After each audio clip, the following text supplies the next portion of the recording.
Hello, and welcome to Actual Play Scum and Villainy, Persephone. I'm Sean Nittner. I'm the host today. I use he, him pronouns. You can find me everywhere at Sean Nittner. And I'll be playing Whisper, or maybe Nita, we'll see, as we go down onto the planet of Omega to try and get the third artifact for Dipper. I'm sure it'll be a cinch. As a channel an update channel announcement, I guess not really an update anymore, but as a channel reminder, all of our proceeds go to are split between Black Lives Matter and the Trans Legal Defense Fund. If you sub or cheer or anything like that that gives us monies, that's where they will go. If you'd like to donate directly instead, I will put a link in chat. And if you're not in the financial position to donate but you want to take other action, I'll put a link on some possible actions you can take to help out as well, because anything you do would be greatly appreciated. Yeah, that's my wrap. How about you, Lauren? I'm Lauren. I use she, their pronouns. I'll be playing Dipper, who uses they, them. Dipper is in a bot. There's a lot of stuff going on. They have ghosts in their brain. We're about to touch down on a planet that they have some attachment to return some artifacts to them, and maybe start the robot uprising. We'll see how it goes. How about you do it? How are you doing, Stephen? I am great. Hello, everybody. I'm Stephen Lumpkin. I use he, him pronouns. I'm everywhere on the internet at Silent Osiris. The O is a 0. You'll do it at the end, but I got it in the beginning this time. Yes. I'm going to twice. I was too busy looking at chat and Nobody all the people was that were ready. subbing. So thank you, Stephen, for continuing your sub, and also thank you, Timgren. So yeah. And I'm going to be playing Scion today, he, him, and supporting my good buddy Dipper in their search for meaning, and also the robot uprising. Jen, how are you? Hello, I'm Jen Martin. I use she, her pronouns. You can find me on Twitter at 10penjen. Yeah, I will be playing Ula Dyson, the mechanic, who uses she, her pronouns, who is very invested in keeping Dipper safe, because Dipper it seems to have gotten himself in a lot of trouble since last Ula saw them. So this ought to be a lot of fun. Strash, what about you? Hey, I'm Strash. He, him. I'm one of the writers on Scum and Villainy. There's 2 of us. Shout outs to my buddy John LL. Yeah, I'm a little sad. Just because this game is heading towards a cool finale, but that's both sad and awesome. But I just want to talk to my crew here and mention I actually rewatched last episode, and partway through I realized that what I had to do was rewatch episode 7, which is the last time we were on planet Omega. Mm-hmm. Yeah, Planet Omega is a very scary place, but most specifically, I wanted to sort of like establish some of the original stakes, and you folks are just amazing. I love playing with everyone here, but there's this like absolute delightful scenes. I still remember when Scion was like, "My friend Dipper, I am their yay loyal doggy," and the giant herbot on the planet's like, "Is this organic for real?" Like, I just died. So, anyway, delightful. It looks like we're going back for a giant hurrah, and this is actually one of the most terrifying places in the entire sector. So, I'm excited to see what you folks do and sort of where we end up at the end of the scramble here.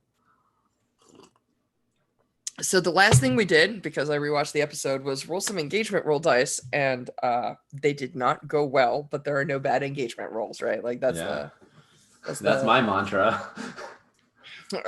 You should keep chanting that. Maybe it'll come true. No, I'm kidding. I'm making that joke as a ooh, spooky things will happen GM, but I actually agree with you, Sean. Desperate is just more fun in different ways. Cool. So does anybody have anything that they want to do before we get going here? Yeah, why don't we just quickly go over what our plan was? I believe Ula made a grav scoop that we was going to drop us on the planet. Is that right? Gravity scoop, yeah. Yeah. Yep. And we know since last time we like sort of took the elevator, we took the quick route out. We know a way in to the temple that is more direct than the way we went in the first time. You opened the end of dungeon shortcut, as video games are wont to say. Yeah. And it's a social plan. Is it? What was the plan? I'm curious about this actually. Oh, I mean, I think maybe we didn't clearly define it. think we So picked in my it. head, my gut, the reason I wasn't asking some of those questions was that this was actually an infiltration plan. Mhm. And the plan was everything that you were talking about is like, let's bypass buoys, avoid notice, and land on the planet without attracting attention or requiring the help of these probably not great people in the agony. Right. Those are all the things that you described. And then you're like, we know where the temple is, we know the shortcut down, so it's like that's what I was defining in my mind as the point of insertion, right? Yeah. Like, so that makes sense. Yep. if you folks want to change that and tell me that it was going a slightly different way, that's okay. Now's the time to do that. But that's kind of what I was assuming when I asked for a roll. It's because the real obstacle to getting to this Urbot in the temple is actually all the defenses around Planet Omega and the agony themselves, as opposed to like convincing this Urbot of a thing, which it poses a problem, but it's not like the main conflict. I don't think it's our first challenge. Yeah. Sure. Okay, cool. I'm into it. All right. Nice. So, yeah, I think you folks have been flying down some dark hyperspace lanes trying to avoid notice, right? And this has been going on for a little while. It's been a bumpy and uncomfortable trip that's taken slightly longer than expected. Yeah, especially since we got attacked on our way. I wanted to point out that that's one of the reasons why you're also sticking to the shadows pretty strongly, is because you had a bit of an altercation with a bounty hunter and you left their ship wrecked, and clearly they went off screen without dying on screen, so we will never see them again. That's how these things work. Yeah, so you folks are headed towards Planet Omega. I believe that Ula has rigged some of the ship components to either jam response signals or hide response signals or provide false response signals, something like that. And you're trying to slip past all of the buoys around the planet that are basically like, turn back. No, seriously, turn back. No, seriously, if you land, we will destroy you when you try to come out. Because you've been here before and you're trying to dodge some of that stuff. And I think that that's fine. I don't think that the hegemony's automated patrol systems and warning buoys are your major difficulty here, particularly because the Legion ships that generally patrol the area, which is kind of a routine task because nobody goes there anyway, they're there mostly to ensure that somebody doesn't do something stupid, because people will go treasure hunting in ruins even if it'll kill them, and they just want to make sure that when the ship comes out, it's not carrying a xenomorph on board, because as we all know who have watched Alien, don't break quarantine, it's bad. But of course, you're enterprising individuals that don't care about such things. What you don't expect is actually that as you're headed towards the planet, I mean, anybody who's way sensitive, who I at this point think is the entire crew. I think so. We all have some attune. Yeah. I think that you folks start getting some weird feelings. And like, in particular, by the time you are like approaching orbit, it's like every warning bell that you have in your way attuned body is like flaring up and waving its arms up and down and saying something really weird is going on. So if somebody wants to make some sort of, like, if you folks want to just be like, that's gonna be fine, feel free to just land and drop yourselves off. That's okay. But if you want to find out some more information, tell me what you're doing, and then I will tell you where the desperate starts after that. Awesome. First of all, I think the last time we came here, I was the only one with a tune. So your mentor was here too, but who was? Yeah, your mentor. Yes. Yeah. Everyone was. There were a number of people training in a tune, but I don't think that anybody was like as far along as they are now. Yeah. So is this different than my experience of approaching the planet last time? Yeah, very much so. Basically, in my opinion, like the difference would be that the last time that you came here, you didn't sense any sort of like activity until you were planetside, right? Yep. Once you were planetside, there are xenomorphs and all sorts of other dangers, and you have to run for your lives and hide and go to temples and do all sorts of other stuff. But now the problem is starting. I mean, orbit is a huge distance away, right? Well, technically it's not. It's only like 5 to 10 miles above the surface, but it's still comparatively significant, right? Like when you're in space and there's no atmo, you're usually not getting way energies from the planet below. That's very unusual. But you are now, yeah. Cool. I think I like go knock on Dipper's door. You know, like staggering down the hallway, like hand on the wall, like groaning, grabbing my forehead, knock on the door. And Dipper will open the door and give you a look up and down. I look at Dipper, like gritting my teeth, and then very pointedly I look over at the way eel, while also saying, "Do you feel that? That thing is freaking out." But that's Nice. not really unusual. Like, I mean, it bites the glass and tries to attack you people pretty regularly. So, like, the fact that it's now biting the glass and desperately trying to run away is still. I mean, its reactions are not that wildly different. I think I look at it and go, "Does it usually do that?" I think Dipper slowly looks over to it and says, I thought perhaps it just required nutrition, and yet I suspect you and it are suffering from the same circumstance." But you feel it. You feel it too, right? And then I think like Dipper closes their eyes and like they're all like crackling like energy behind them sort of dims for a second, and then I think they sort of start to feel the robot equivalent of like queasy, or like having a bit of like a sort of oncoming sort of migraine maybe. But I think when they open their eyes they say, I assumed that was perhaps what you might equate to a headache coming from the one who judges me, but perhaps I too am suffering somewhat from the same ailment. Yeah. I think I just like take in what the information I've just received.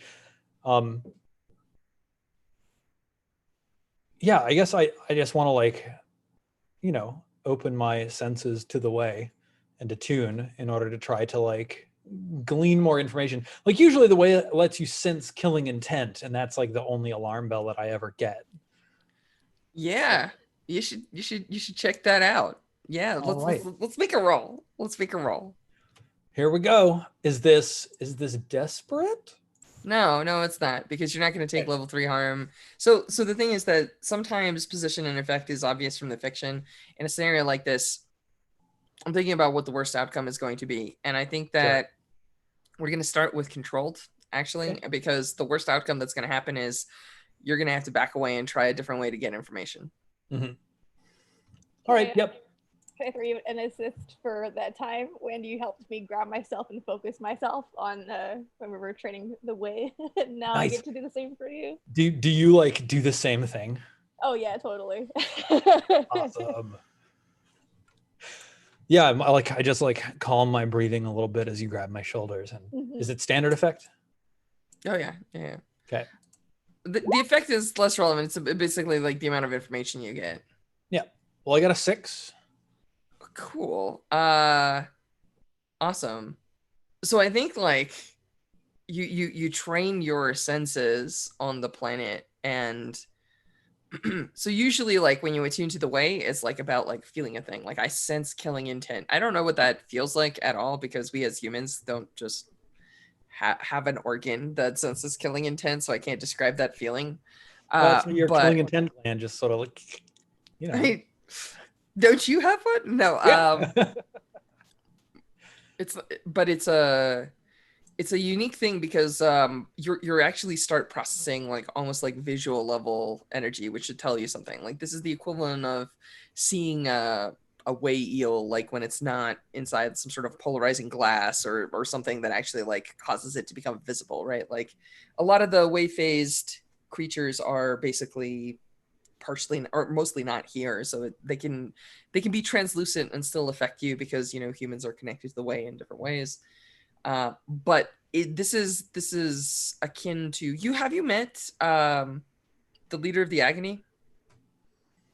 Did we meet the leader? Yeah, I mean Yeah, you've talked to him several times, but I don't know if you're physically in the same scene as him because you were throwing grenades and stuff on the ship, and I forget Right. what the last time you spoke to him. I think you were on the bridge with him. The point that I'm trying to make is all of the Agony give off these like seriously weird space vibes where you can kind of sense that there's more going on with them, but in particular, that guy has like when you see him, he looks normal-ish, like he looks like a person. No, he doesn't look normal, but like there's this additional layer of information where when you actually like read him with a tune, you realize that he's got these like way eels embedded like arms in his back, like multiples of them like waving, in this like mystic realm, and it's something like that. But the planet has dozens of them, and they extend miles into space now. Like it's someone's done something to the planet and it's not good. Like at this point the thing is like awake and angry and like some sort of like multi-limbed hydra looking at the rest of the solar system like it's delicious, right? Like We gotta crash it into a gate. Let's go. yeah, you've I mean maybe yeah, you've never seen anything like this because something like this, as far as you can tell, has never happened on record.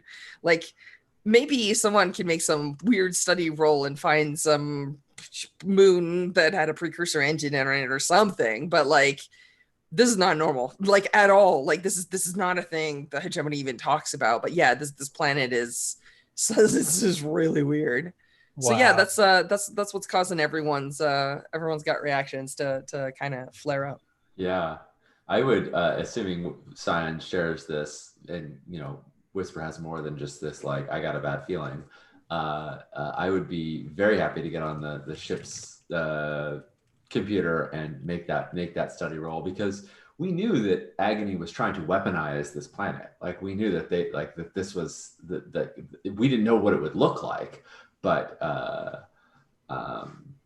especially since I'm paranoid about way things like this, I would love the what the hell, the planet's got tentacles. Right. Seeing if Cyan wants to share it. Oh yeah, absolutely. I mean, I think I would like go collect Ula and then bring her to the bridge and talk to the two of you together and say like, listen, I don't know if your equipment is showing any of this, but Dipper and I just felt something punch us in the gut, and they helped me do an attune and read what's going on. And this planet has just massive way creatures bursting out, reaching into space. I think that we should try to get as much reading on this as possible.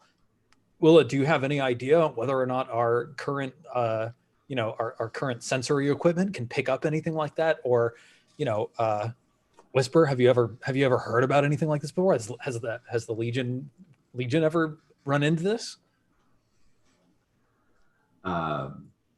Whisper like grimaces and just like people messing with things that they should not. I think finally at this point, he's not grumpy at you. He's grumpy at like the Agony, but it's like this general like mystics doing things, poking at stuff. At this point, I actually go, you can say that again. Yeah, they shouldn't be messing with this. Hold on, and Strauch, I think. Yeah, I think it seems far-fetched that anything like this would have ever happened, but I bet there's a lot of reports that the Gemini has from Planet Omega that maybe we could piece together as to what kind of potential energy that the Agony was working with to do this. So we could speculate based on findings that we found there. The Gemini presumably wouldn't know what to do with, but maybe we could piece together. Does that make sense as a study role? I'm sorry. one more time. You're trying to piece together what's going on here via information that who has? I'm thinking that, you said that the hegemony has sent like lots and lots of scouting ships here, landing ships, nuke bombs and whatnot Yep. to try and tame this planet. Didn't And work. all of them have failed, right? Yeah. I'm that's true. assuming that there are data and records from those Sure. encounters. And Although so all of that happened before the Agony set up shop, to be real with you. absolutely.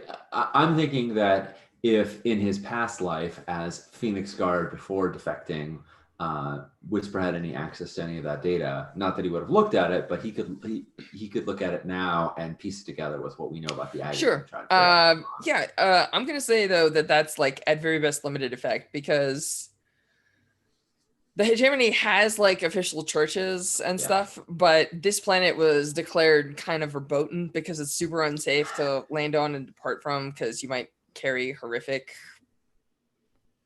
precursor temple enhanced organic life forms that'll just shred stuff. And so I think the information that they have is not super useful to try to contextualize the current situation, so I'm going to say limited. That sounds good. All right. All right. Whisper. Control. Risky. I mean, it's control. You're just reading some information. The worst that's going to happen is you're going to bounce. I didn't know if we're getting close enough that it's like, you got to get this information fast because the No. This is just something weird that's going on. If you have somebody that can like see the weird stuff that's going on, it's going to be a lot like trying to pilot through some sort of like giant planetary eruptions. Like you don't want to fly through one of whatever those are, but like it's also not like if you get close, your sheep will vaporize or something like that. It's a way event, right? Like it's weird. It's not. Yeah. I got nothing.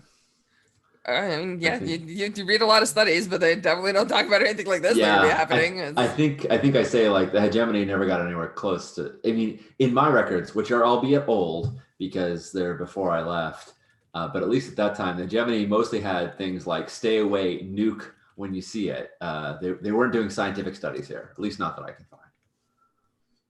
So Whisper gives you the shrug of, I don't know what it is.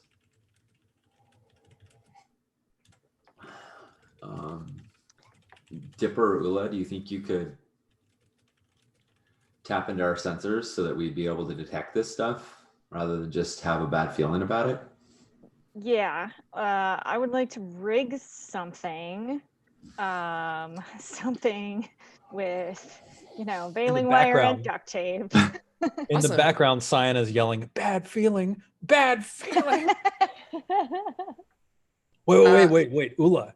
Can we rig like sensors up through the Way Eel tank in order to use that as like a reader for like Way energies? Yes, sure. This is giving me Martian vibes of like, can I take this 14.4 baud modem and attach it to? Yes, that's exactly what I'm station? doing. Yes. I mean, you make do with the tools you have on hand. I can't judge that. Yeah.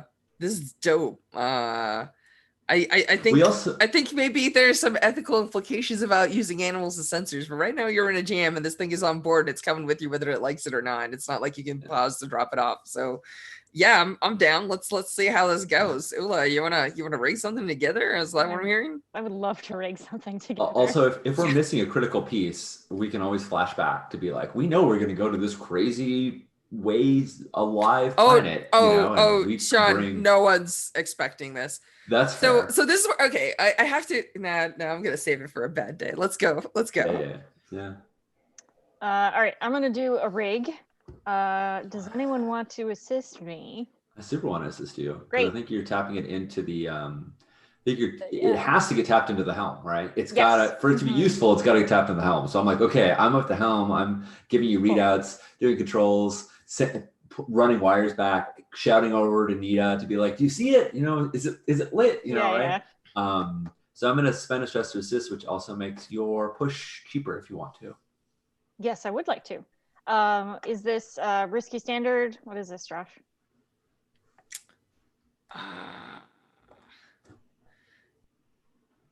I'm trying to determine the consequences, but the consequences will probably be to the ship, not you. I think it's risky standard. Yeah. Okay. And I was debating whether it would be limited because you're using a very rough sensor, but I think this is risky standard. This is pretty standard sci-fi fare. I think you are doing the exact engineer thing. You're rigging together some weird half-assed sensor that uses twitch markers on your drive, which you're very familiar with because you invented storm drives. Yeah. And this strange creature that reacts very, very like emphatically to changes in way energy and like trying to balance readouts. I think that's fine. Yeah, make the roll. Let's do the thing. Risky standard. I got a 6. Nice. Well, good. Nothing terrible happens. And I think we get a gambit too. Hey, Sean, I just want to mention that Tim Rogan in chat mentioned how much the S&P bundle has improved their experience. Oh my goodness. Sorry. I'm just tossing props to you. All right. Oh, thank you. That's so good to hear. For those that don't know, Sean does a lot of the photoshoppiness and putting things together for that project. There are a lot of people involved. Sean can give props wherever, but I just show up at the end and I'm like, this looks good. Well, you created all the content that we used. I guess that's true. And also I was so mean to you folks. You were like, here's the package. I was like, sweet, where's my star clocks? And you're like, we have added star clocks, Dad. Yes, Josh was like, we need better clocks. So. Yeah, no, Fred did a ton of art for that rendering, and Sophie did the thankless job that I have to thank her for, which is taking PDFs and transcribing them so that all the handouts have text versions as well, so that if you need to copy paste out of it, you can. So that if you can't read the PDF because of visibility or accessibility issues, you've got the raw text. Yeah, it definitely took a village to make those things, but I'm so glad people are using them. That's so awesome that they make things better. There's a couple Easter eggs in there for folks, but they're very small and maybe not even considered that. But just all right, just I guess you'll have to tell me where the secrets are so I can go and like dig. Sure. All right. Cool. So 6 means no consequences, right? Like you rig it up, maybe there's some sparks, but no actual damage to your electrical systems. You've anticipated all the problems, created enough overrides, backup batteries, and other things that at this point you have a fairly decent, hey, you're about to fly through a giant way eel limb coming out of the planet kind of thing. And can I just ask you wonderful folks, has anyone bothered to look up the agony in the S&V book at all? No? This is delightful. I love just like, it's right in the book. I'm using absolutely nothing that's not expected, but I get to reveal some really terrifying and yet cool things. Yeah. This is actually the first game where the agony showed up and the PCs weren't like, no, like, so. I mean, we didn't want to be like, yes, but we kind of needed. I'm still convinced. I'm not fully convinced we backed the right group here. I feel like. I don't think you backed this group. I think that you just kept getting involved with them, so I kept making them move in downtimes. Let's keep rocking, though. We maybe should have backed them instead. No, they're not good people, Sion. They're very powerful people. They're not necessarily good people. No. What does good mean? What does people mean? I mean, aren't these like the core questions of sci-fi? Like, yeah. No, they're good questions to interrogate, and I feel like people who want to turn planets into planets that will eat other planets are, let's just say we've seen other media with people creating planet-destroying weapons, and we know what side they fail. The story they fit on. Are we the baddies? So it's just our hats. They've got skulls on them. All right. Cool. So I think that there's going to be a cool cinematic roll. And I think that this is a sweet scene on screen, but I don't think we need to roll. I think that the rig roll handles most of our problems, right? So like, I think that you folks duck towards the planet and Nita is going to thread the needle, as it were. And basically like we see this kind of like 2-shot technique where we see like a ship just like flying along the planet, and you see like swarms of like xenomorphs moving in packs, almost like the surface is like roiling like some sort of like anthill or something. But then we see like a lens flare that shows us the way imagery, and you're actually like dodging around these like explosions as these like strange like creatures with mouths made of like way energy reach into space, and you know you're ducking like left and right around them and like avoiding them and stuff. All of that's fine. Like that'll just happen cinematically. I'm not gonna make anyone roll for that, but I'm going to tell you why your position is desperate at the beginning of the job, which is you folks approach sort of the top end, the cloud level entrance to the precursor temple that we've talked about before. And one of the things that you folks anticipated was like, okay, we're gonna avoid sensors, we're gonna hide ourselves from, you know, like all this like hegemonic scanning. Okay, we figured out there's some weird way stuff going on. We're doing great. But one of the things that you're not 100% on is the fact that there are a lot of very powerful and incredibly sensitive mystics aboard the Agony's space station. And what they're doing is training all of their senses on this that's happening, which I'm going to be straight up, they're 100% involved in, right? And so Oh yeah. it's not their sensors that pick you up because you dodge all of their like very routine physical sensors. It's someone with visions and like mystic prowess senses that something weird is going on sort of in the way field. So they're going to pick up on the fact that somebody is about to be a fly in their ointment, and that's what's going to go down there. So that's equatorial placenta is uvulating. Right, yeah, it's some like, you know, weird pulsing on the side of a head, and it's like, we've got company. So like, yeah, you know, but I think that there's a cool moment where like the ship is gonna swoop down and you folks are gonna jump out and get like gravity dropped off at the top of, I don't know, in my head it looks like a volcano with like a big column in the center with those hexagonal like tiles that turn, and you folks use as a staircase to go down, if you recall. Do you folks want to tell me who all is going planet side and planning to dive into the precursor temple to go to the tree or whatever?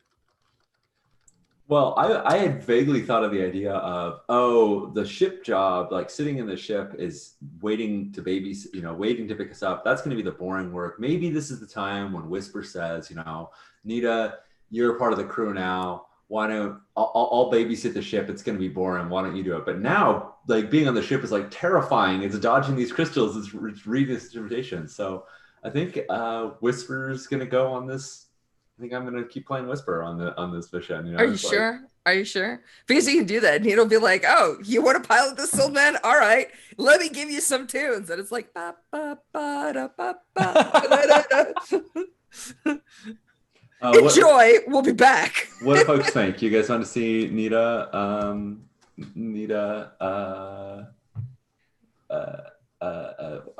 mission? She's not as experienced as Whisper, but you know, she's an ace pilot. In all fairness, how many more opportunities are we going to get to see Nita? Yeah, good point. All right, sounds good.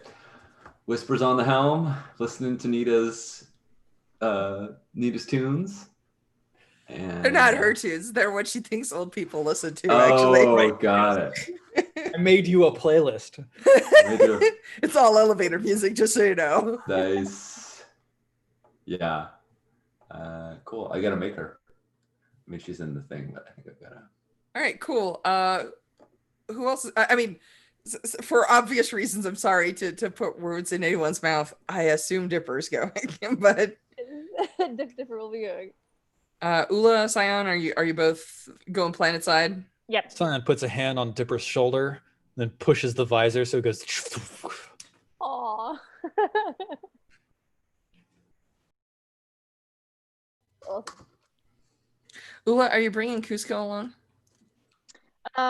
Your yes. Urbotic llama? Yes, I am. Yes. Yeah. Cusco came last time, right? Yes. Yes, Cusco was instrumental because I believe Cusco held the bridge together. Although the giant Urbot at the bottom affixed the bridge so that it didn't have to be constantly pressed on. Yeah. But yeah, I believe she wired Cusco to hold the bridges together while. Yep. There's also like some hacking that had to like route cables through Cusco. Cusco Yep. is a big deal. Mhm. All right, cool. So yeah, let me uh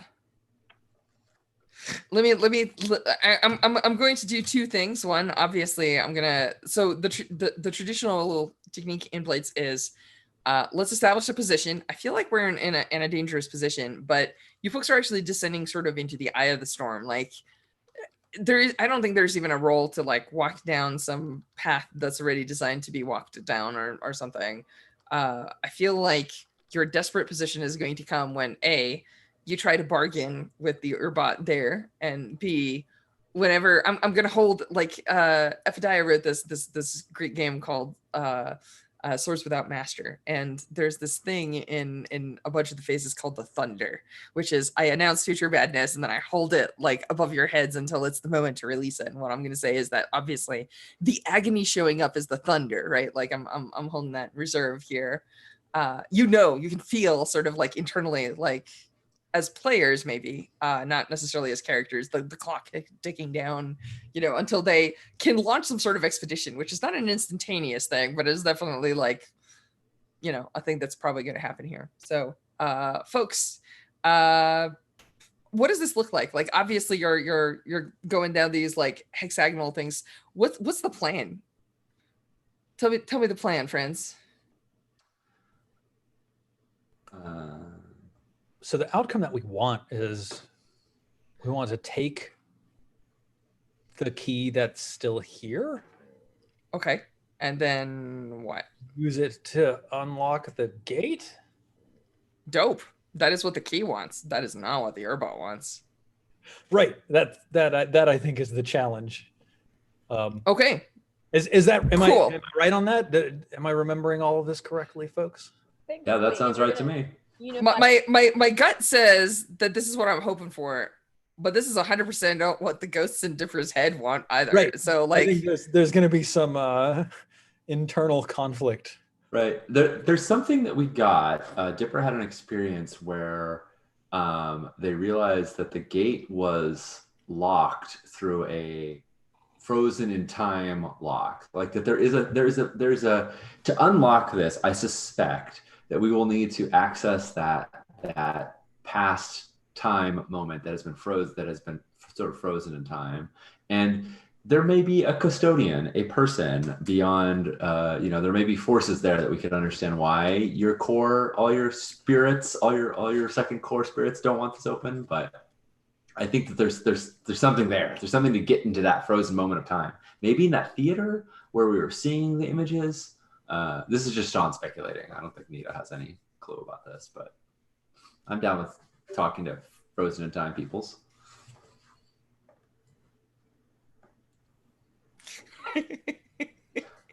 Thanks, Prince, for giving out the obligatory location of where you can find Swords Without Master. Is it? Yes. Swords Without Master? Yes. Excellent. That is the single best marketing thing I have ever seen. Effie is an absolute genius sometimes. Yep. Also, great game. Also, you should check it out. Also, if you're not reading Worlds Without Master, it's probably the best value in gaming. But all right, back to back to the moment at present. Cool. So you folks are descending, and below ye, you see the tree, the giant crystallized time tree on this island floating in this tube in this faux volcano that is lined on the sides with these hexagonal panels. And everyone's just descending. What do you folks want to do?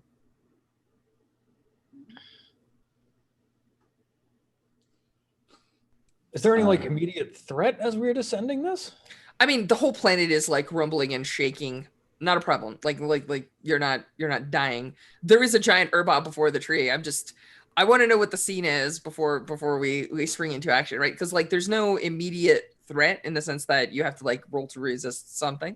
It's just what is the plan? Like, does somebody dash for the tree and try and grab that thing? Like do you start like howdy and be like, hey, we're here to grab the thing that your purpose has been to defend? Like I don't know what the actual like concrete execution of action is here. Yeah, I think maybe I would like cat that wants to knock over cameras. Nope. Go on. Cat things. We were playing Warhammer today, and our cat would just not stop lying all over the table. So yep. I think Scion's instinct here is actually to defer to Dipper. Yeah, same. Nita is looking around like, whoa, you guys came over and you guys got out without me? What the? Whoa. Nita's kind of lost track of what we're actually doing, and she's just like taking all this in. She's like, Make her selfie. yeah, exactly. She's like, and as soon as she sees the tree and sees the crystal in there, it's like, I bet we could get that and get out. Let's just grab it and run. Speed. That's all we need. She is not trying to assert control here. She's just suggesting a possibility. I think from memory too, we completed that project interface with the Elder Core, so other folks could also communicate with the tree robots. So I think there's a moment where Dippa, I think, puts a hand on Scion and Ula's shoulder and gives like Nita a look. And it's kind of that sort of power of friendship moment where Dippa's like, I don't think I can necessarily, I guess, trust myself when it comes to interacting with the tree. I've had these things in my head for a long enough time now that I know that I will succumb to their whims and wants if things go bad. So, and I think looks to the group and says like, will you help? Will you also lend your like voices to these negotiations so we might find some peace in this place for once?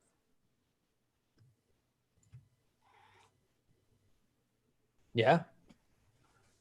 I think when you were first saying like, I don't know if I can control myself or whatnot, and you're like, well, ask for help. Nito's about to be like, I'll unplug you, if that's what's needed. And then you're like, will you lend your voice? And she's like, oh yeah, that makes sure, yeah. Yeah, and I think Ula sort of gives you like a fake sort of punch on the shoulder, which really just hurts Ula's hand, right? And is like, you're coming home with us for sure. Aww. I think like the look in Dipper's eye sort of definitely betrays the fact that Dipper thought they might be staying here. Yeah. And sort of gives a very quiet nod. And says, of course, if we have to do it, I guess what one might call it smash and grab, it may come to that. But it would be nice to leave things as they were. You're willing to do crimes. Does Ula get a sense of whether or not Dipper wants to keep that second core? Ooh. Right? Because I don't want to attempt to like change that situation if Dipper's happy with it, but not necessarily that Ula could actually remove a core or anything, but Ula probably can remove a core. Oh, okay. It would be very dangerous because it's integrated into Dipper's like consciousness and circuitry, and you don't understand it very well. But that's why we're S&V characters with things like resists and all sorts of abilities. Mm-hmm. It would be very dangerous, but who knows? Maybe fun. I think the rating you do get from Dipper is like they likewise aren't sure. Yeah. And that'll maybe depend upon like how today goes. Okay, cool. whether it's like, oh, this is I need to sort of do the cut and run on this toxic family that are in my brain, or can we find some compromise? Cool.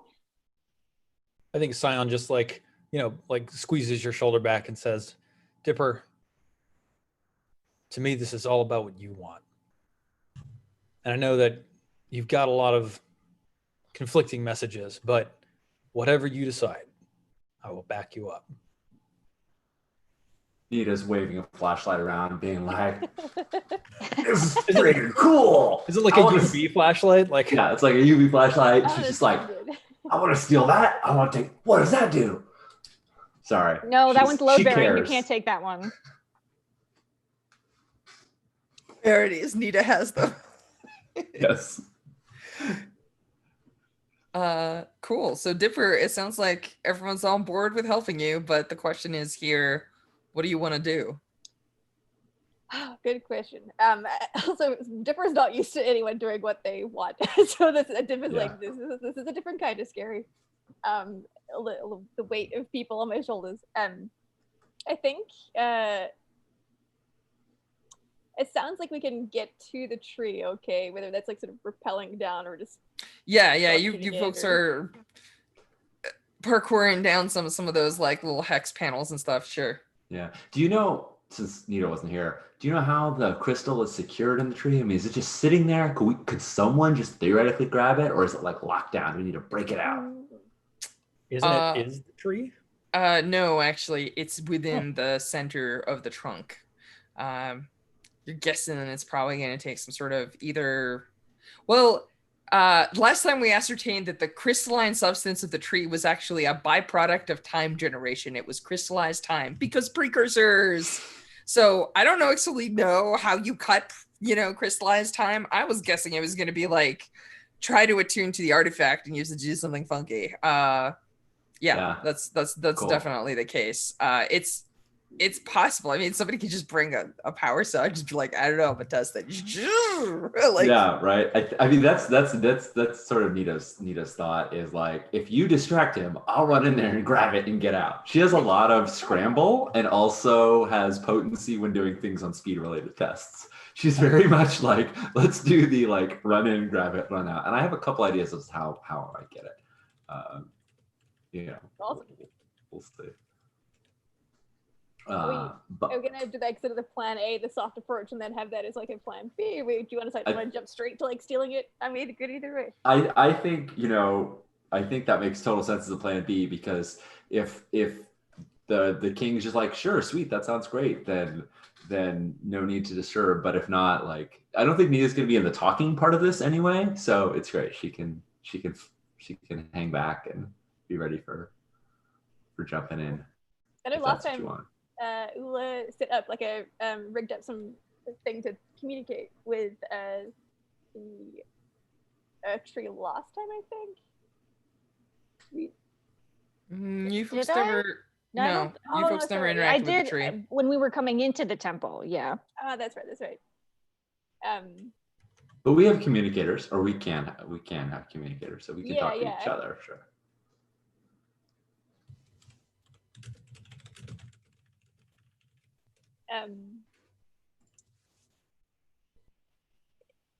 I guess is that where we pick up talking to this yeah, what does that look like? Do you just like approach and raise your hand? What are you telling it? Like yeah, I think just approaching it, unless it does something super strange. No, I mean it raises itself to its full height and says your quest is over in less than a year. Impressive. And Dipper looks to it. Oh, sorry. I was just gonna say, but of course, to most people, it sounds like wah wah because it's wow. Carry on. And I think Dipper says, I think it may be a bit early to state that this quest is over.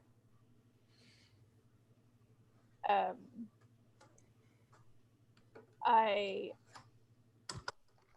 know that I accepted this mission with some certain terms, but I was hoping to perhaps seek an extension. What does that mean, 83? I know that this place is where these things should be. That's everything that I've received from you and the others. But my crew and I have found a particular gate trapped in time. And I suspect that these keys might be able to unlock it. Do you know of this gate that we speak of? Yes. What is it? A gate like any other. Actually, no. Fuck that. I think what it looks point blank at you and it says it is a prison. What does it contain? That is not for us to know. That is not important for us to know. That is not part of our purpose.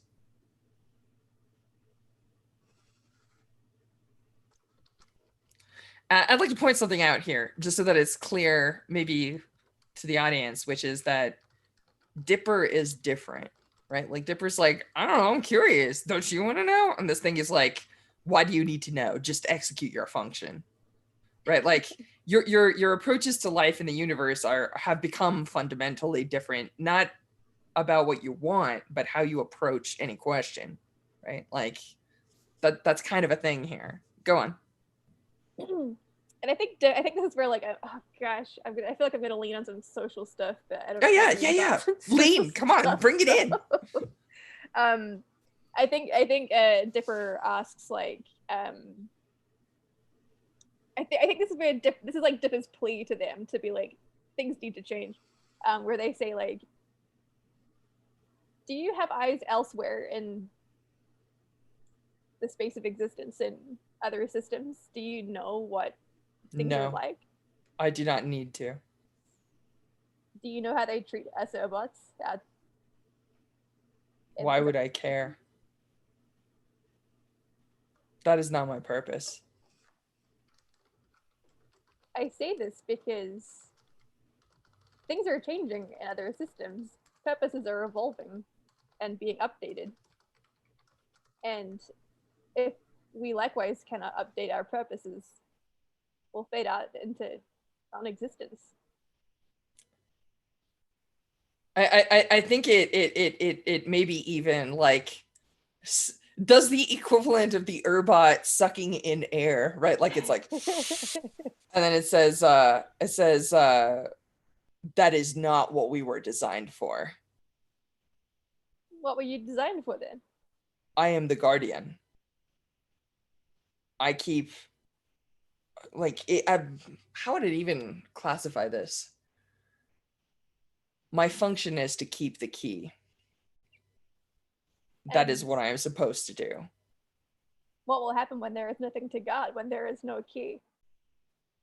What will your purpose be then?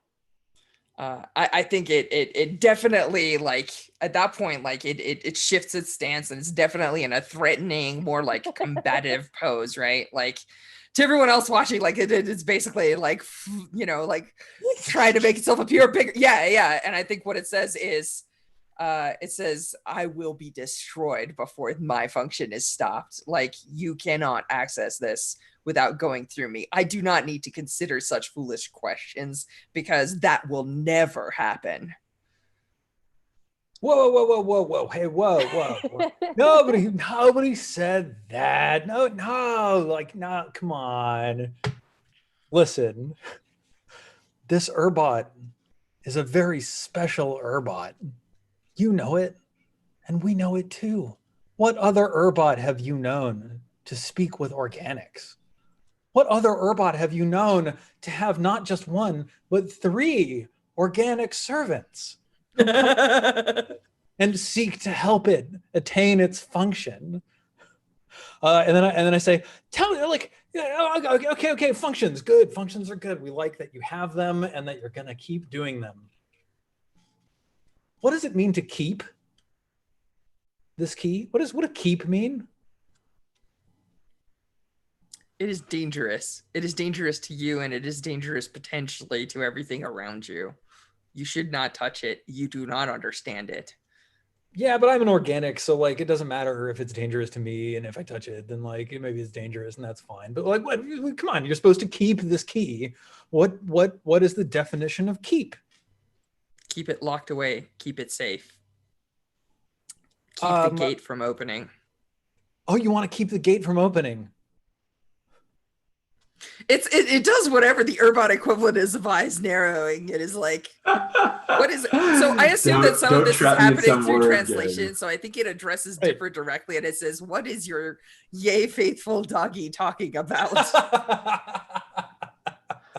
And hopefully it's also because like Nita's like hiding above, like on one of those platforms, trying to stay out of view. So hopefully it's also like, and it can't count because you know you're 3 faithful human companions, or organic companions. Well, I think we've just learned a very important thing, which is that this Urbot is opposed to opening the gate, which, seems like kind of a hard deal for us. Lauren, I would like to point out that you have a lot of the cards here. You have 2 artifacts on your person.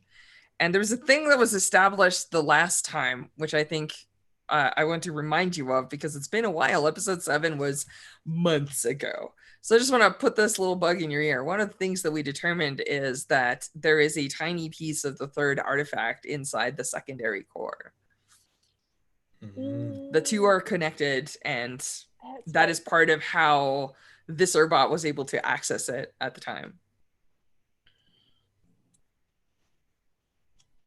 Interesting. But yeah, it's up to you folks. This thing is basically just like, look, I'm a robot programmed to guard this thing. My purpose is to guard this thing. I'm sorry, there's nothing you can say because I'm a robot, so I'm going to execute it with a robot's heuristic determination. I was trying to angle for a sway to be like, let's discuss the hard limits of your directive. Yeah, it's I don't actually have a problem with that, but you need to pitch a sway. Like, so far mostly what you've done is ask questions. I haven't actually heard anything that sounds like I'm trying to convince you, which I'm open to, but it's got to be like very carefully worded. Well, so like the fictional thing I was angling for is like, okay, I understand. You're a robot, you have heuristics, you're going to follow your programming until the end of time yourself, whatever, etc. But like, let's actually look at the requirements that your program sets forth for you. Like when you say keep the key, do you mean keep it with you, keep it safe, keep it unused, keep it, etc.? Like let's start like logic breaking down the code here. Let's edge case test this code until we find the bug that lets us, push this in the direction we want it to go. That was like the thing. The slow logic puzzle. Yeah, sure. Yeah. All right. It's complicated, right? I would say that is very risky. Okay. It's not dash. Whoa, wait. No. I think it's desperate. It's gonna have to be desperate because that's what our engagement role said. Yep, totally. And I think that there is multiple consequences here, right? Like I think if you get a 6, you might poke something hard, but like its reaction is not going to be great. I think it's maybe even desperate limited if that's the approach you want to take here. Sure. Yeah. Yeah, no problem. Okay, sounds good. Let's do it. I can toss an assist to help find those like. You're definitely translating. Yeah. And you have a lot of insight on this, Lauren, because obviously you've been carrying the ghosts in your head. Actually, it's really interesting. They're currently having an argument amongst themselves, but if it gets really desperate, I got an idea. All right. I mean, this is a little desperate. I don't know. It involves threats. I could do that now, maybe. I don't know. I'll say that for if things get really bad. I'm curious. You're on a planet that has giant whales erupting from it. The agony is coming down from orbit. You're arguing with the robot against its purpose. When do things get really bad? Just so that I'm clear. I'd like to know. Am I missing a memo? No, I was thinking, like if they're like, well, we're just gonna keep this key, we're not gonna listen to you at all, we're not gonna budge, then I think maybe sort of doing the whole grab a knife and sort of hold it over the second core and be like, well, I know that there's a piece of it in here, and oh, I see. It's the classic gun to my head move. Yeah, all right. Yeah, let's okay. Maybe that gambit will work. Let's give it a go. We'll try. All right, cool. So I'm getting 1 from Dipper's assist. I'm gonna spend 2 stress to push myself. I'm pushing myself for effect. Yeah. Oh, okay. Yep. So I'm gonna Sway Desperate Standard. Here we go. With 1 bonus dice. Oh. That's a crit. Holy shit. I could not have seen this happening in a million years. Wow, talk shit roll crits is right. Damn. Dang. You got it in some kind of like logic puzzle. Yeah. I was infinite braced loop for a thing. 4 to 5 nightmare here, and it's like I picture everyone's like slack-jawed, like it's Scion logics the crap out of it. It's fine. I'll just roll 6s. It's no problem. this game's easy. Yeah. So, what is the logic trap that you people catch it in? That's a good I mean, question. I was thinking to find something like, I don't know, like, you know, when we break down, like, I'm imagining what this looks like is Dipper and I. So like Scion's a noble who was raised in a noble family by a noble house, like to play like the game of houses, right? Like he kind of understands that's why Scion has a sway at all, is because he does this, or he was trained to do this with like other noble families from birth. And so this is kind of like, all right, like you say you have to keep it. Does the item have to remain in the same place? Does the item have to remain in the same form? Does the like it, et cetera? It's just like finding all of the possible edge cases and then finding the one that isn't accounted for in programming. So maybe it's something like, I don't know, like the key cannot move, but there's nothing saying that it can't be used or something like that, right? Like where it gives Actually, us just I have a pitch for you if you want to hear it. It's something that Dipper might understand or know, but like it takes the combination of the two of you, maybe, if that's okay, to put this particular piece together, which is that according to it, like its purpose is derived from what it refers to as the masters, and what it's actually talking about is the precursors, right? Like the precursors made the Urbots. They told the Urbots what they're supposed to do. My function is to protect time, go away. And you're like, aha. So here's the catch. It's like, well, what's in the prison? Well, it's a precursor. And it's like, okay, so which precursors do you listen to? Like, which one made you? And he's like, I don't know all of them. It's like, well, if one of them says open the gate and one of them says don't open the gate, which one do you listen to? And it's like, what are you doing, Organic? Yeah. Don't like this. How dare Is you? that allowed? Why you make my brain hurt, Organic? I think that's part of the catch, right? It's like, okay. But if any one of them can tell you to do the thing, how do you know which one's right? You know? And I think one of the, like, it tries a backpedaling defense where it's like, that's why they made us Urbots. That's why we are not just rocks and plants. We do have judgment, you know, and it's trying to say like, I get to decide. And you're like, yes. But which one are you siding with, you know? And right. Also, we have 3 Urbots with us right now. Dipper, Other Core, which who knows how many Urbots that actually is, and Kuzco. And like Cusco's like, I do not understand. Cusco's like, I'm just the lava. Yeah, Kuzco's perpetually chewing some mechanical spring or something. Shoot, sproing. Cool. Yeah. So you confuse it, you puzzle it, you disorient it, you kind of stun it, you've made it kind of defensive and angry, but not at you necessarily. Well, maybe a little at you because it's displacing its anger, not because it's actually angry at you. And like, yeah, it's just like not happy, and its head is like hurting. What do you folks want to do? Over comms, Nita's like, "Is this it? Is this the time when I jump down? Do I grab it now? like, kick it in its teeth. You got it up. You got it on its I'm ready. on its heel. I'm ready."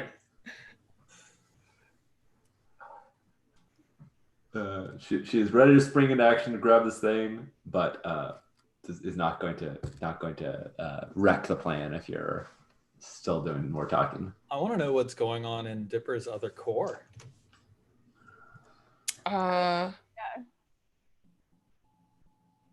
Like, what do you think is going on, Lauren? Ooh. That's a good question. Do we have the other artifacts on us, or are they really them on the ship? I think that's up to our load and carrying choices. Yeah, I it's up to think- you. I think you've established the ability to hold them safely if you want. Yeah, Or that's what Ula we did. has one, Yeah, and yeah, you have one, maybe. yeah. Oh gosh. Yeah. Is this? I don't know. I wasn't expecting us to crit on that. I'm like, oh.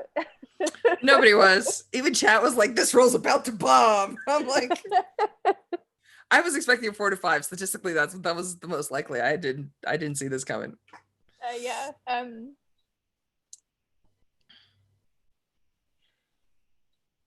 I think. Gosh. So this ancient robot in front of us, big hulking thing. It's amenable to the idea of us taking out that piece. No, it's more confused about the idea and is not sure what the correct response is. So right now, it's not standing in your way. Is where it's at. It is very puzzled about this whole situation and trying to figure out if standing here for 10,000 years or 30,000 years or however long it's been here is like, if it has failed on its purpose in life because it misunderstood, and it's just having a bad day. Okay, this is gonna be really cruel, but I'll just lean on my reckless trauma and Nita's energy. And like I think when we feel that moment where the robot's like, what's going on? Like it's confused. I think that's when Differ like maybe gives a signal to Nita to be like, okay, now's the time to just take it, because it'll be really difficult to try and further logic our way out of this 1,000-year-old programming. So what's the plan? Is Nita like jumping on the robot's back, or are you trying to say like, Nita, why don't you try to like shove your hand into this like frozen time and rip the other artifact out? Like, what's the? That's what Nita has in mind. I think Nita's on one of those platforms above, and she's got like a grappling hook, and she's gonna like Mission Impossible, like zip down to the tree and try and grab the gem out of it. Amazing. That's my idea. Tune. I want to scramble. I want to drive. Oh, down it's there not a and grab- problem. You can get to the tree. The problem is what happens when you try and touch the artifact. Well, so I have an idea for that. Jen, Please tell me. Jen, this is up to you. No, yeah, I was just gonna say, like, Ula's still hanging on to that other artifact, and it seems like maybe a great idea, maybe a terrible idea for Ula to be holding on to one artifact and grabbing for the other one. Sean, but you tell me what you were gonna do. I was going to wonder if Nita asked Samara real nice and said, hey, we're going to go on this super dangerous mission, and we're going to fight these things that can't be fought by normal means. Do you think maybe I could just carry your void blade for a little while? And my idea is if Samara were to say yes to that, I just want to cut it out and drop it in a bag. I don't want to touch it. I want to just saw away crystallized time with a void blade. If she says no, I can say I want to try it with a power grinder, which probably won't work as well. But this is my idea: is I just cut a hole. I don't need to touch this thing. I don't need to be communicated with it. I just need a lead line box and something. We have that in Cusco. It's fine. Yeah, exactly. So that is my yeah. thought. I think if Nita was willing to promise Samara that she'd be back to go on a date, yes. Oh yes. Oh, that's right. The two of them were flirting in the cockpit that one time. That was adorable. Yeah. Yeah. Okay. Very cute. So Strash, can I just put that as an item on my load, or do you want to? No, that's adorable and set up in the past, and I think that's a flashback that can happen. Okay. What action are you using to carve frozen time apart? I was thinking rig. It's like working on a machine. Yeah, or just like it. Ula, are you assisting in any way? This very, very foolish plan. Yeah. I think my assist looks like perhaps like a grounding of some cords to the blade or something, or like having her put on some work gloves or something. I don't know exactly, but yes. Yeah. Awesome. Let's do it. Maybe making that carrying thing for Cusco that you mentioned. The yes, receptacle. Yes, absolutely. Yeah. All right. I have up everybody's sheet except for Nita's. Let's fix that. So what is my position effect to rig this? To cut this thing out, drop it in a bucket. Desperate. Yeah. Desperate standard. Desperate standard. Awesome. I think you can do it. I think on a 4 to 5, you're totally gonna cut it out, but it's not gonna matter that you're not touching it. Something maybe bad's gonna happen to you for a moment. We'll see how people can save you. Love it. If they can save you. Well, I have Leaf on the Wind, so I can push myself. I can spend one more stress to get both +1 effect and +1d instead of one or the other. I want both. I want Desperate Great Effect. All right. What does that look like in your head? I think Great Effect is that like we have it before it has a chance to we do it fast. We do it before it has a chance to respond. All right. Like we got it and it's in the can and it can chase us, but it can't interfere with us getting it, assuming I succeed. Okay. When you say it, do you mean the artifact or do you mean? I mean the Urbot, the Frozen right? King here. Yeah, the Frozen King. I think see, clearly. My understanding was he is distracted, but once he sees us with white blade carving, he might come back around. So okay, might roll my 1 rig. You got my assist too, right? I got your assist. I got. I'm gonna push myself and I'm gonna spend a gambit. Great. Yep. Desperate. Great. No problem, Sean. Just roll 6. Yeah, I know exactly. 3 bonus dice. Here we go. Oh my god! Hey, I got a 5. I'll take it. Spend 3 stress on that. So yeah, I think you dive down, the void blade comes out, you cut the thing out, right? Like you shove it into Cusco and close it. You're like, no problem. And then you see the crystallization spread. Nice. Wait, but we've already dealt with this. It's no sweat. Right. On me, right? Wait. Yeah.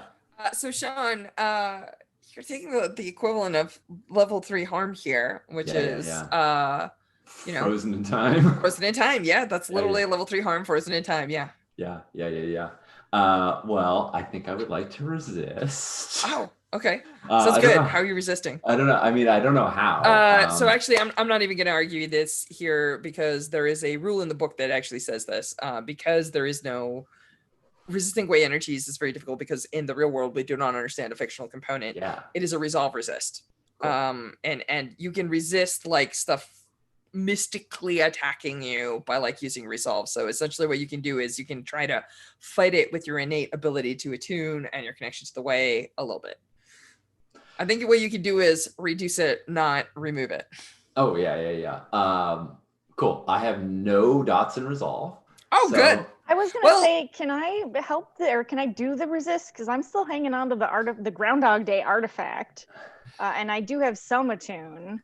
So what's gonna happen, just so that you're clear, is there is no way to resist for someone else except to take the protect action, and the protect action says that now the harm is on you, and you are frozen in time, and then you can attempt to try and like test it down somewhat, but you're still going to be taking a level 2 harm, like time displacement or something like that, which is going to affect you, right? Like that's kind of a thing. If you want to do it, that's cool. I'm fine with that. Like you could see the artifact doing something, you can knock it out of her hands or grab it early and like take the negative consequences on yourself as it's like going unstable or whatever. But so that's the only way to do it that I know of. Like you can't just roll as resist for someone else and they still just take reduced consequences. Yeah. I'm also happy like eating a ton of stress and being displaced of time, like that's okay too. Like I don't mind if I was gonna say, what's more interesting to you? We should do that.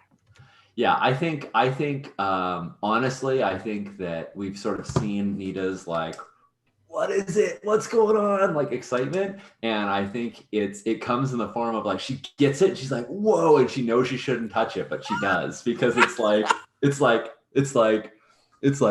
what is this thing? It's like time. And I think, I don't know, she sees like a flash of another time, and it interests her. So, and then she tries to shake herself out of it. Like it's about to like wrap around her, and like she's like, I gotta keep moving. And like tries to, All right. to break. Yeah.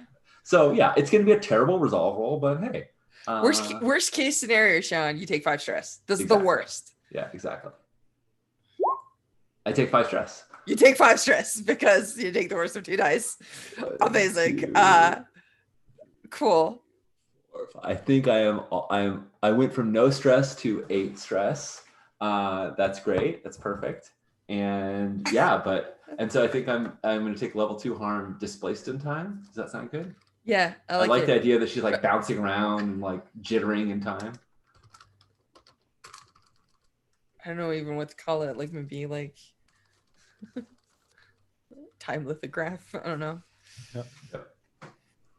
All right, cool.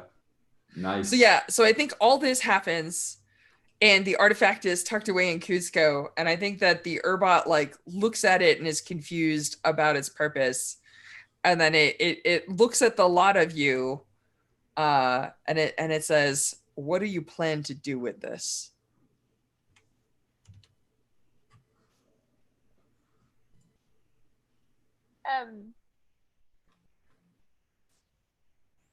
And I think Dipper's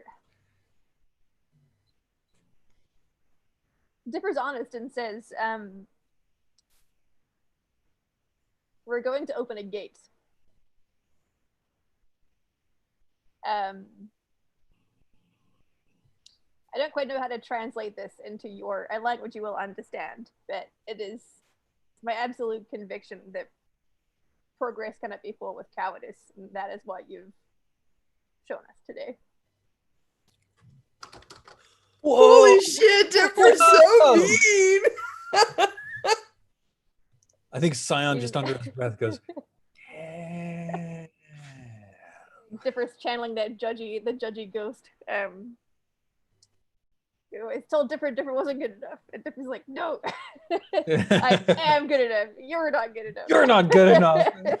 And Nita goes, we're going to open the gate, because for her, time distorted. And she just like popped it. Rubber banding. Yeah.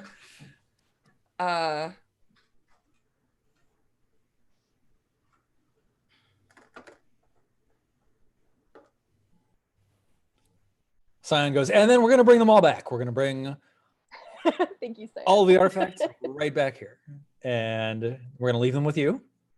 And there is no point. And that is, I would not use a phrase like a pillow for a child. Like it would, because it doesn't understand organic principles about children. Your safety protocols that you employ before you shut off for the night.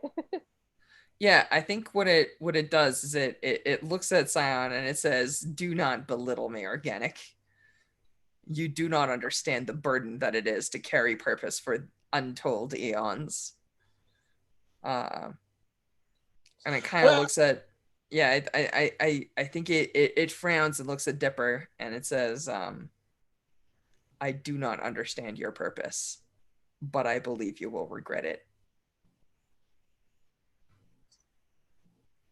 And I think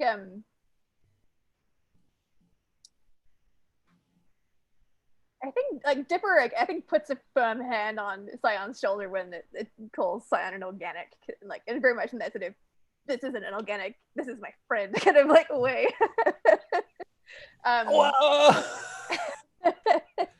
And says, I would prefer to live as a disappointment and with regret than to fulfill a pointless function and oh god, what's the word I'm looking for?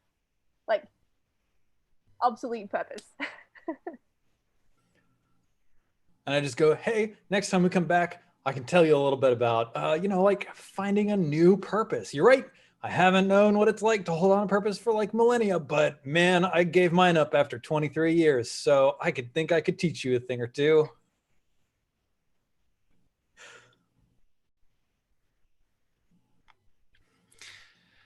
I think it looks at you with the gap between. This is more than a gap between species. This is a gap between fundamental conceptual understandings of the universe. Like, and it looks with you. It looks at you with sadness. I know that you as a player are acting with compassion and empathy, but those are things that